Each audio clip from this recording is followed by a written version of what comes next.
Welcome to 99 TV. నేను లక్ష్మి. తన ఉనికితోనే భారతదేశం వణికిపోతుందని లష్కరే తోయిబా టాప్ లీడర్, పహల్గామ్ ఉగ్రదాడి మాస్టర్ మైండ్ సైఫుల్లా కసూరి చేసిన వ్యాఖ్యలు మరోసారి దక్షిణాసియా భద్రతా పరిస్థితులపై చర్చను రాజేశాయి.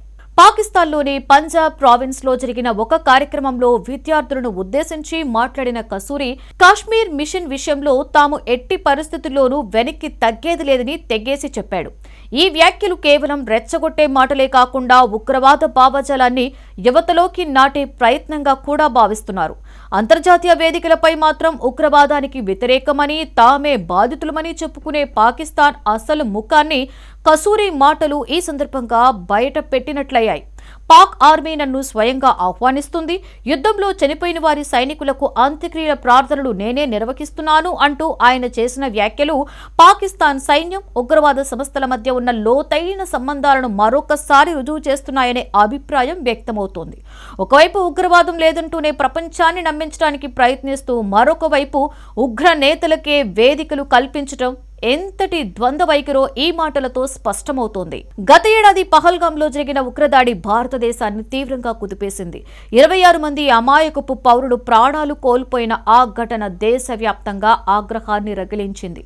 ఆ దాడికి ప్రతీకారంగా భారత్ చేపట్టిన ఆపరేషన్ సింధూర్ గురించి కసూరి ప్రస్తావించడం ఆశ్చర్యంగా అనిపించింది. ఆ ఆపరేషన్లో పాక్ ఆక్రమిత కశ్మీర్తో పాటుగా పాకిస్తాన్ భూభాగంలో ఉన్న ఉగ్రవాద మౌలిక సదుపాయాలు ధ్వంసమయ్యాయని ఆయన అంగీకరించాడు.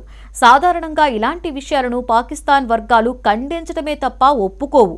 అలాంటిది కసూరి నోట నుంచే ఈ మాటలు రావడం విశేషంగా అనిపించింది. అయితే భారత్ కేవలం ఉగ్రవాద స్థావరాలనే లక్ష్యంగా చేసుకోవడం తమ దృష్టిలో పొరపాటని, తమ పోరాటం ఆగదు అని కసూరి చేసిన వ్యాఖ్యలు మరింత వివాదాస్పదంగా మారాయి.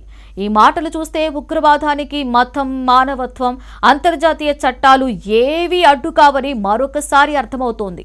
అమాయకుల ప్రాణాలకు విలువ లేకుండా కేవలం హింసనే మార్గంగా ఎంచుకున్న ఈ భావాజాలం ఎంత ప్రమాదకరమో ప్రపంచం ఇప్పటికే ఎన్నోసార్లు చూసింది. పహల్గాం దాడి తర్వాత తన పేరు ప్రపంచవ్యాప్తంగా మారుమోగుతుందని కసూరి చెప్పుకోవడం కూడా ఆందోళన కలిగించే అంశమే. ఇది ఒక రకంగా ఉగ్రవాదులు ప్రచారం కోసం, భయాన్ని వ్యాప్తి చేయడం కోసం ఇలాంటి దాడులను ఎలా ఉపయోగించుకుంటారో చూపిస్తోంది.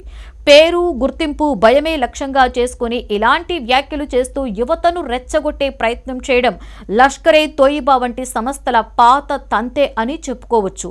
ఈ పరిణామాలన్నీ చూస్తే కశ్మీర్ సమస్యను ఉగ్రవాదం ద్వారా పరిష్కరించాలి అనే ఆలోచన ఎంతటి వినాశనానికి దారితీస్తుందో మరోసారి స్పష్టమవుతోంది. ఒకవైపు శాంతి, అభివృద్ధి, సాధారణ ప్రజల జీవితం గురించి మాట్లాడవలసిన సమయంలో ఇలాంటి వ్యాఖ్యలు ప్రాంతీయ స్థిరత్వాన్ని మరింత దెబ్బతీస్తున్నాయి. భారతదేశం ఇప్పటికే ఎన్నోసార్లు స్పష్టం చేసింది, తాము ఉగ్రవాదానికి వ్యతిరేకంగా మాత్రమే చర్యలు తీసుకుంటామని, అమాయకులపై దాడులను ఎట్టి పరిస్థితుల్లోనూ సహించబోమన్నా కూడా కసూరి లాంటి నేతలు రెచ్చగొట్టే మాటలు మాట్లాడడం పరిస్థితిని మరింత ఉధృతంగా మారుస్తోంది.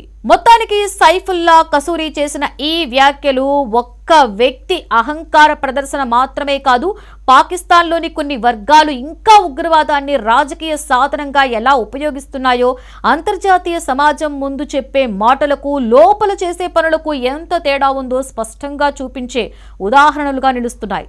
ఈ పరిస్థితుల్లో ప్రపంచ దేశాలు మాటలకే పరిమితం కాకుండా ఉగ్రవాదాన్ని పోషించే వ్యవస్థలపై గట్టి చర్యలు తీసుకోవలసిన అవసరం ఉందన్న అభిప్రాయం మరింత బలపడుతోంది.